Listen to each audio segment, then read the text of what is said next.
El libro de Urantia. Documento 152. 2. La comida para 5.000. Jesús continuó enseñando a la gente durante el día e instruyendo a los apóstoles y evangelistas por las noches. El viernes decretó una semana de vacaciones para que sus seguidores pudieran volver a sus casas o visitar sus amigos por unos días antes de prepararse para ir a Jerusalén para la Pascua. Pero más de la mitad de sus discípulos se negaron a abandonarle, y la multitud aumentaba diariamente tanto que David Zebedeo propuso establecer un nuevo campamento, pero Jesús no le dio su consentimiento. El maestro no pudo descansar mucho el sábado, por lo que intentó el domingo, 27 de marzo por la mañana alejarse de la multitud. Quedarían allí algunos de los evangelistas con el encargo de hablar a la multitud, mientras que Jesús y los 12 planeaban escapar sin ser vistos al otro lado del lago, donde podrían obtener un merecido y necesario descanso en un hermoso parque al sur de Betsaida Julias. Esta región era la zona de elección de los habitantes de Capernaum para pasar las vacaciones. Todos conocían bien estos parques en la costa oriental. Pero la muchedumbre no los dejó. Al ver la dirección que tomaba la barca de Jesús, alquilaron todo navío disponible y salieron en su seguimiento.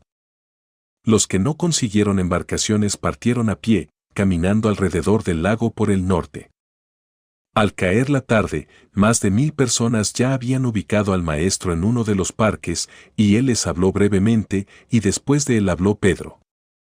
Muchos habían traído comida, y después de cenar, se reunieron en pequeños grupos mientras los apóstoles y discípulos de Jesús les enseñaban. Para el lunes por la tarde la multitud había aumentado a más de 3.000 personas. Y todavía, hasta bien entrada la noche, seguía llegando gente trayendo cantidades de enfermos de todo tipo.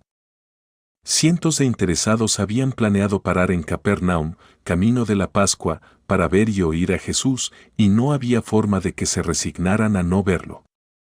Para el mediodía del miércoles se encontraban reunidos unos 5.000 hombres, mujeres y niños en este parque al sur de Betsaida Julias. El tiempo estaba agradable, siendo casi el fin de la temporada de lluvia en esta región. Felipe había traído provisiones suficientes para 3 días para Jesús y los 12, encargando su custodia al mancebo Marcos, el mandadero de ellos.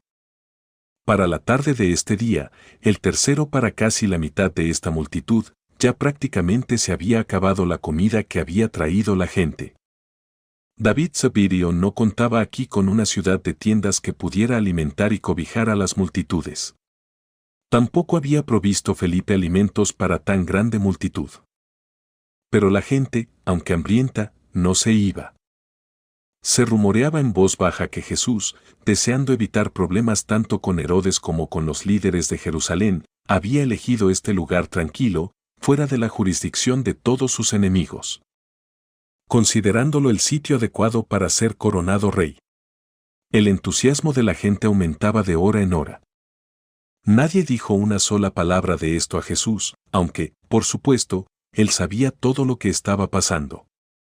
Hasta los 12 apóstoles estaban contaminados por estas ideas, y los evangelistas más jóvenes, todavía más.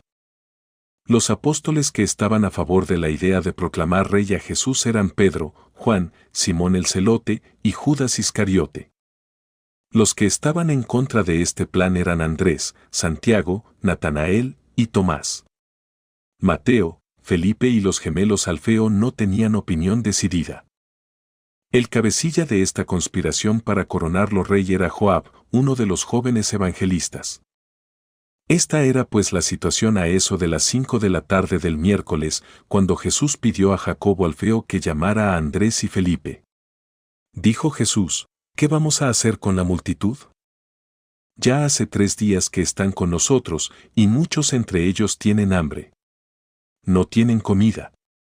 Felipe y Andrés se intercambiaron una mirada, y entonces Felipe contestó, Maestro, deberías despedir a esta gente para que vayan a las aldeas cercanas y se compren alimentos. Andrés, que temía se materializara la confabulación para coronar rey a Jesús, inmediatamente se puso de parte de Felipe, diciendo, Sí, Maestro, pienso que lo mejor sería que disuelvas la asamblea. Para que esta gente se vaya por su camino y consiga comida, mientras tú reposas una temporada. A esta altura se habían acercado al grupo otros de los 12. Entonces dijo Jesús, pero no deseo despedir los hambrientos, ¿acaso no podéis alimentarlos? Esto fue demasiado para Felipe, que inmediatamente contestó, Maestro, en este lugar de campo, ¿a dónde hemos de comprar pan para esta multitud en este sitio descampado? 200 denarios no bastarían para el almuerzo. Antes de que los apóstoles tuvieran la oportunidad de expresarse, Jesús se volvió a Andrés y Felipe, diciendo, no quiero despedir a esta gente. Están aquí, como ovejas sin pastor. Me gustaría alimentarlos. ¿Qué tenemos de comer? Mientras Felipe conversaba con Mateo y Judas, Andrés llamó al mancebo Marcos para determinar cuánto quedaba de sus provisiones. Volvió a Jesús, diciendo, el muchacho tan solo tiene 5 panes de cebada y 2 pescados secos, y Pedro inmediatamente agregó, aún no hemos comido esta noche. Por un momento estuvo Jesús en silencio. Había en sus ojos una expresión lejana. Los apóstoles nada dijeron. Jesús se volvió repentinamente hacia Andrés y dijo, tráeme los panes y los peces. Y cuando Andrés hubo traído la canasta a Jesús, el maestro dijo, ordenad a la gente que se siente en el césped en grupos de 100 y que nombren un jefe para cada grupo, mientras vosotros traéis aquí a todos los evangelistas. Jesús tomó los panes en las manos, y después de haber dado las gracias, partió el pan y se lo dio a los apóstoles, quienes se lo pasaron a sus asociados, y quienes a su vez se lo llevaron a la multitud. De la misma manera partió Jesús y distribuyó los peces. Y esta multitud comió y fue saciada. Cuando terminaron de comer, Jesús dijo a los discípulos, recoged los trozos que quedan para que nada se pierda. Cuando hubieron ellos terminado de juntar los pedazos, tenían 12 canastas llenas. Los que comieron de este extraordinario festín fueron unos 5,000 hombres, mujeres y niños. Este fue el primero y único milagro de la naturaleza que realizó Jesús por premeditación consciente. Es verdad que sus discípulos estaban dispuestos a llamar milagros muchas cosas que no lo eran, pero esta fue una ministración genuinamente sobrenatural. Se nos enseñó que en este caso, Micael multiplicó los elementos de la comida, tal como siempre lo hace, excepto que eliminó el factor tiempo y el canal vital visible. Documento 137. 4. Las bodas de Caná. Para el mediodía del miércoles habían llegado a Caná casi 1000 huéspedes, más de 4 veces el número de invitados a la fiesta nupcial. Era costumbre judía celebrar bodas los miércoles, las invitaciones habían sido enviadas con un mes de antelación. En la mañana y durante las primeras horas de la tarde, más parecía esta una recepción pública para Jesús que una boda. Todo el mundo quería saludar a este Galileo casi famoso, y él era muy cordial con todos, jóvenes y viejos, judíos y gentiles. Todos se regocijaron cuando Jesús consintió en dirigir la procesión nupcial preliminar. Ya estaba Jesús plenamente consciente de su existencia humana, su preexistencia divina y la condición de sus naturalezas humana y divina combinadas o fusionadas.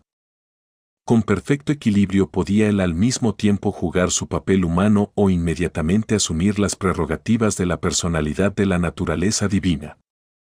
A medida que pasaba el día, Jesús se fue haciendo cada vez más consciente de que la gente estaba esperando que realizara algún milagro, más especialmente, reconocía que su familia y sus 6 discípulos apóstoles esperaban que anunciara su reino venidero en forma apropiada mediante alguna manifestación sorprendente y sobrenatural.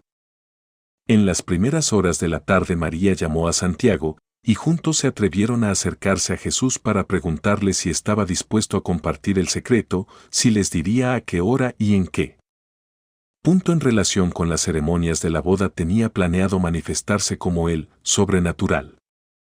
Tan pronto como hablaron estas palabras ante Jesús vieron que habían provocado su indignación característica.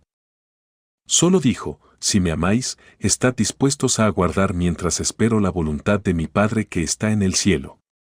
Pero la elocuencia de su reproche se manifestaba en la expresión de su rostro. Esta acción de su madre mucho desilusionó al Jesús humano, y mucho le pesó su propia reacción a la sugerencia de ella de que se permitiera una demostración exterior de su divinidad. Era esa precisamente una de las cosas que él había decidido tan recientemente, durante su retiro en las montañas, no hacer. Por varias horas María estuvo muy deprimida. Le dijo a Santiago, no puedo comprenderle, ¿qué significa todo esto? ¿Es que no ha de acabar nunca su extraña conducta? Santiago y Judá trataron de consolar a su madre, mientras que Jesús se retiraba para pasar en soledad una hora. Pero regresó a la fiesta y nuevamente se mostró animado y alegre. La ceremonia nupcial proseguía en medio de un silencio de expectativa, pero se terminó sin que el huésped honrado hiciera un gesto ni pronunciara una sola palabra. Entonces se susurró que el carpintero, el constructor de barcas, anunciado por Juan como el Libertador, mostraría su poder durante las festividades de la noche, quizás en la cena nupcial.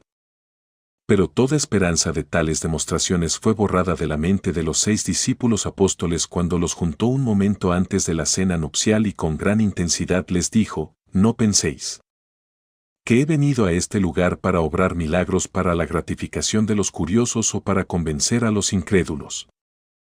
Más bien estamos aquí para esperar la voluntad de nuestro Padre que está en el cielo. Pero al ver María y los demás a Jesús en consulta con sus asociados, se persuadieron plenamente de que algo extraordinario estaba por ocurrir. Y todos se sentaron a disfrutar de la cena nupcial y de la buena compañía en un ambiente festivo. El padre del novio había provisto vino abundante para todos los huéspedes e invitados a la fiesta nupcial, pero, como iba él a imaginarse que la boda de su hijo habría de convertirse en un acontecimiento tan íntimamente asociado con la esperada manifestación de Jesús como el libertador mesiánico? Estaba encantado de tener el honor de contar al célebre Galileo entre sus huéspedes, pero antes de que la cena nupcial llegara a su término, los criados le trajeron la desconcertante noticia de que el vino se estaba acabando. Cuando ya se había acabado la cena formal y los huéspedes paseaban por el jardín, la madre del novio le confió a María que la provisión de vino estaba exhausta. Y María con gran confianza le dijo, no os preocupéis, hablaré con mi hijo. Él nos ayudará. Así pues se atrevió ella a hablar, a pesar del reproche de unas pocas horas antes. Por muchos años, María se había dirigido siempre a Jesús en busca de ayuda para todas las crisis de su vida hogareña en Nazaret, de manera que era tan solo natural que ella pensara en acudir a él en este momento. Pero esta madre ambiciosa tenía otros motivos al acudir a su hijo primogénito en esta ocasión. Jesús estaba de pie a solas en un rincón del jardín cuando se le acercó su madre y le dijo, «Hijo mío, no tienen vino». Y Jesús respondió, «Mi buena mujer, ¿qué tengo yo que ver con eso?» María dijo, «Pero yo creo que tu hora ha llegado, ¿no puedes tú ayudarnos?» Jesús replicó, «Nuevamente declaro que no he venido para hacer las cosas de esa manera. ¿Por qué me atribulas otra vez con estos asuntos?» Entonces, quebrantada en lágrimas, María le suplicó, «Pero, hijo mío, yo les prometí que tú nos ayudarías, por favor, ¿no querrías hacer algo por mí?» Habló Jesús entonces, «Mujer, ¿qué tienes tú que ver con hacer tales promesas? Cuídate de no volverlas a hacer. Debemos en todas las cosas esperar la voluntad del Padre que está en el cielo». María, la madre de Jesús, estaba desesperada, estaba aturdida. Al verla parada frente a él, inmóvil, con el rostro bañado de lágrimas, el corazón humano de Jesús se inundó de compasión por la mujer que le había dado el ser en la carne, e inclinándose hacia adelante, apoyó tiernamente la mano sobre su cabeza diciéndole, «Basta, basta Madre María, no llores por mis palabras aparentemente duras, porque no te he dicho muchas veces que he venido solamente para hacer la voluntad de mi Padre Celestial.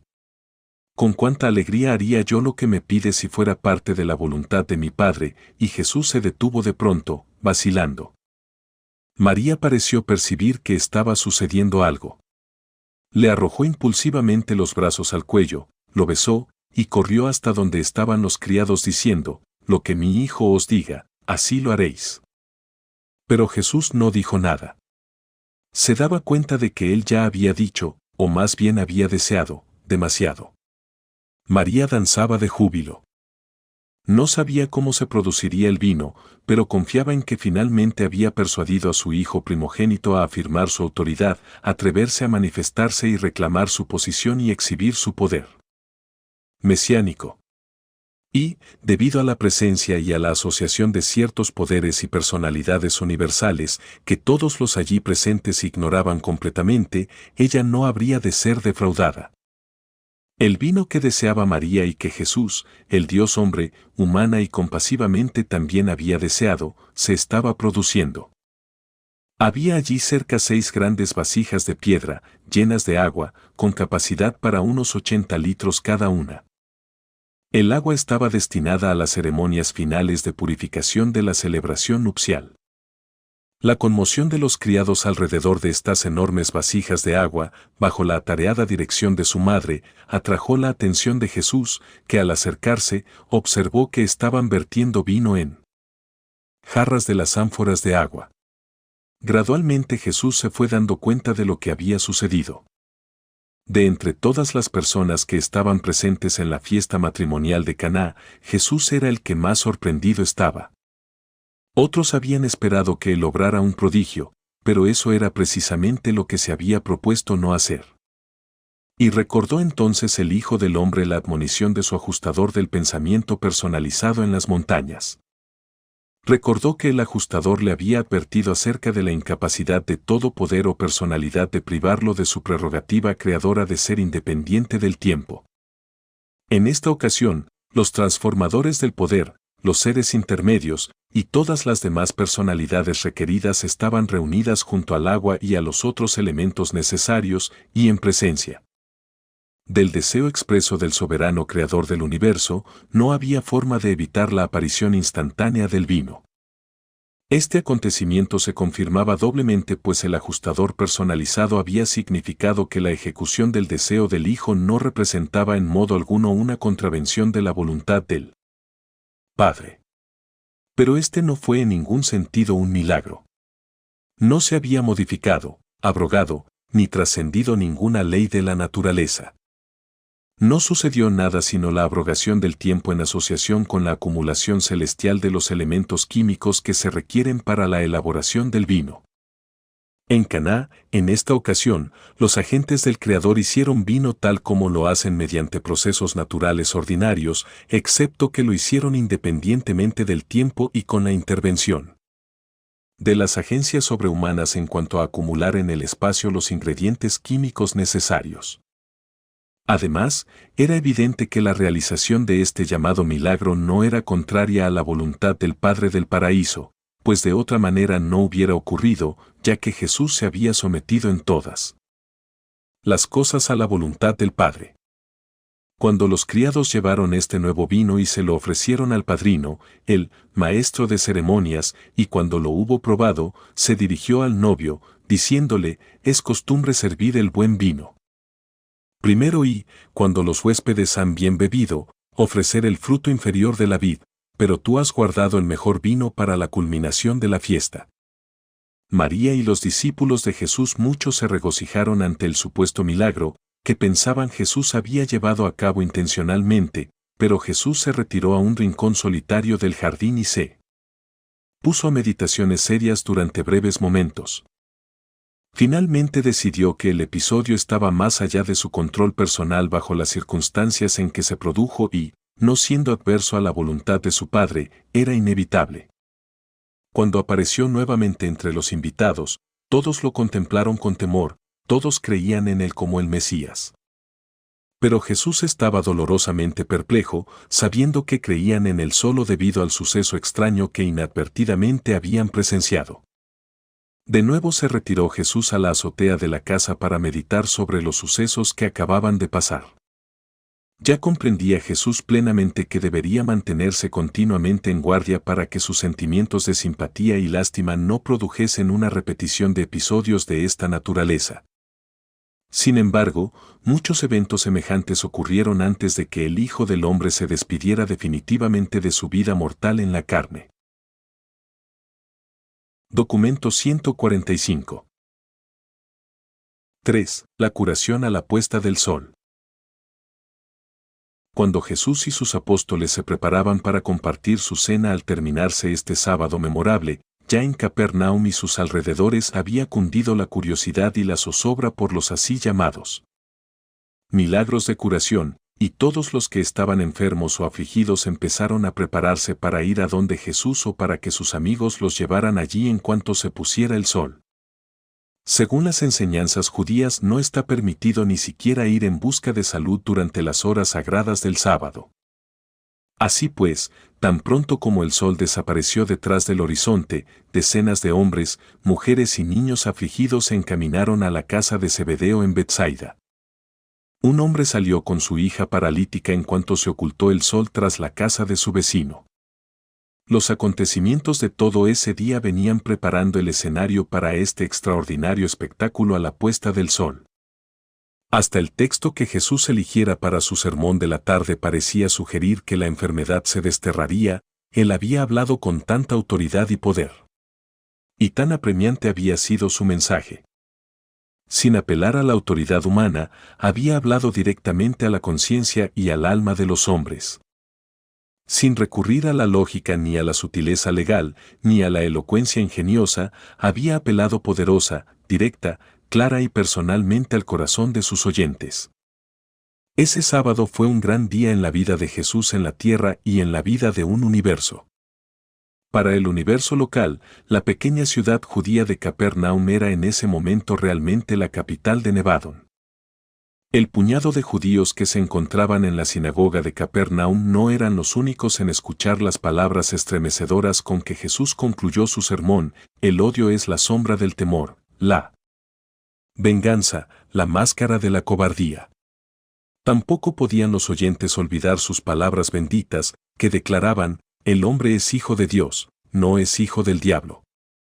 Poco después de la puesta del sol, mientras Jesús y sus apóstoles departían en la sobremesa, la esposa de Pedro oyó voces en el patio y, al ir a la puerta, vio una multitud de enfermos que convergían hacia la casa y muchos más que se iban acercando por el congestionado camino de Capernaum en busca de curación en las manos de Jesús. Al contemplar este espectáculo, ella volvió inmediatamente e informó a su marido, quien se lo dijo a Jesús. Cuando el maestro salió de la puerta de entrada de la casa de Zebedeo, sus ojos se encontraron con una gran masa de humanidad enferma y afligida. Contempló casi 1000 seres humanos enfermos y sufrientes, por lo menos, esa era la multitud congregada delante de él. No todos los presentes estaban afligidos, algunos traían a sus seres queridos para que se sanaran. El espectáculo de estos mortales afligidos, hombres, mujeres y niños sumidos en el sufrimiento, debido en gran parte a los errores y malas obras de sus propios hijos confiados, de la administración del universo, conmovió profundamente el corazón humano de Jesús y puso a prueba la misericordia divina de este benévolo Hijo Creador. Pero Jesús bien sabía que no era posible construir un movimiento espiritual duradero sobre los cimientos de milagros puramente materiales. Se había abstenido constantemente de exhibir sus prerrogativas de creador de acuerdo con su política fijada. Desde el episodio de Caná no había habido ningún acontecimiento sobrenatural ni milagroso durante su enseñanza. Sin embargo, esta multitud afligida conmovió profundamente su corazón compasivo y apeló fuertemente a su compasivo cariño. Una voz en el frente del patio exclamó: Maestro, di la palabra, devuélvenos la salud, cúranos de nuestras enfermedades y salva nuestras almas. Ni bien fueron pronunciadas estas palabras, cuando un vasto séquito de serafines, controladores físicos, portadores de vida y seres intermedios, siempre presente junto a este Creador encarnado de un universo, se preparó para actuar con poder creativo en el caso de que diera una señal su soberano. Fue este uno de esos momentos de la carrera terrestre de Jesús en los que la sabiduría divina y la compasión humana se entrelazaron de tal modo en el juicio del Hijo del Hombre, que éste buscó refugio en apelar a la voluntad de su Padre. Cuando Pedro imploró al Maestro que escuchara el llanto de desamparo de la multitud, Jesús, bajando la mirada sobre esa masa de aflicción, contestó: he venido al mundo para revelar al Padre y establecer su reino. Para este propósito he vivido mi vida hasta este momento. Si, por lo tanto, fuera voluntad de aquel que me envió y no estuviera en desacuerdo con mi dedicación a la proclamación del Evangelio del reino del cielo, desearía ver a mis hijos sanados, Pero las palabras siguientes de Jesús se perdieron en el tumulto. Jesús había pasado la responsabilidad de esta decisión de curación al fallo de su Padre. Evidentemente la voluntad del Padre no puso objeción alguna, porque ni bien pronunció el Maestro estas palabras, el séquito de personalidades celestiales que servía bajo el mando del ajustador de pensamiento personalizado de Jesús entró en poderosa actividad.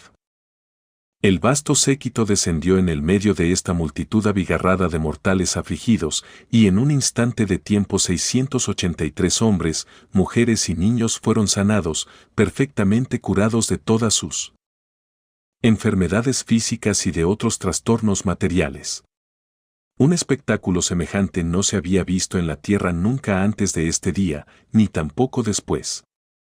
Y para todos nosotros que estuvimos presentes, el contemplar esta oleada creadora de curaciones fue en verdad un espectáculo estremecedor. Pero entre todos los seres sorprendidos por esta explosión repentina e inesperada de curaciones sobrenaturales, Jesús era el que más sorprendido estaba. En un momento, cuando su interés y compasión humanos convergían en el espectáculo de sufrimiento y aflicción desplegado ante sus ojos, descuidó en su mente humana las advertencias admonitorias de su ajustador personalizado sobre la imposibilidad de limitar el elemento temporal de las prerrogativas creadoras de un hijo creador bajo ciertas condiciones y en ciertas circunstancias. Jesús deseaba ver sanados a estos mortales sufrientes, siempre y cuando ello no violara la voluntad de su Padre.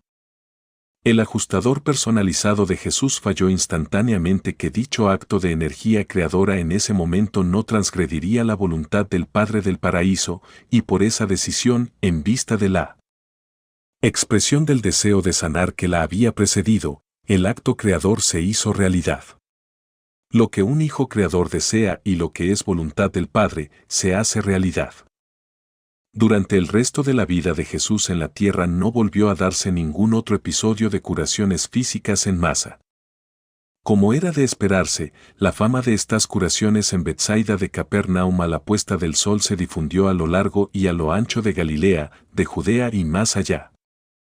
Nuevamente se despertó el temor de Herodes, que envió observadores a que le informaran sobre la obra y las enseñanzas de Jesús y averiguaran si era el ex carpintero de Nazaret o Juan el Bautista, resucitado de entre los muertos. Desde ese momento en adelante y hasta el fin de su carrera terrestre, Jesús fue considerado, sobre todo debido a esta demostración no deliberada de curaciones físicas, tanto médico como predicador. Aunque sí continuó enseñando, su obra personal consistió mayormente en ministrar a los enfermos y a los angustiados, mientras que sus apóstoles hacían el trabajo de predicación pública y bautizaban a los creyentes. Pero la mayoría de los que recibieron esta curación física sobrenatural o creadora en esta demostración de energía divina después de la puesta del sol, no tuvieron un beneficio espiritual permanente de esta extraordinaria manifestación de misericordia. Unos pocos fueron incitados a la virtud por este ministerio físico, pero el reino espiritual no progresó en el corazón de los hombres debido a esta extraordinaria erupción de curación creadora instantánea. Los portentos curativos que de cuando en cuando se hicieron presentes durante la misión de Jesús sobre la tierra, no formaban parte de su plan de proclamación del reino. Eran incidentalmente inherentes al hecho de que hubiera en la tierra un ser divino de prerrogativas creadoras casi ilimitadas en el contexto de una combinación sin precedentes de misericordia divina y compasión humana. Pero estos así llamados milagros dieron a Jesús muchos problemas, porque producían una publicidad que fomentaba prejuicios y se permitían mucha notoriedad no deseada.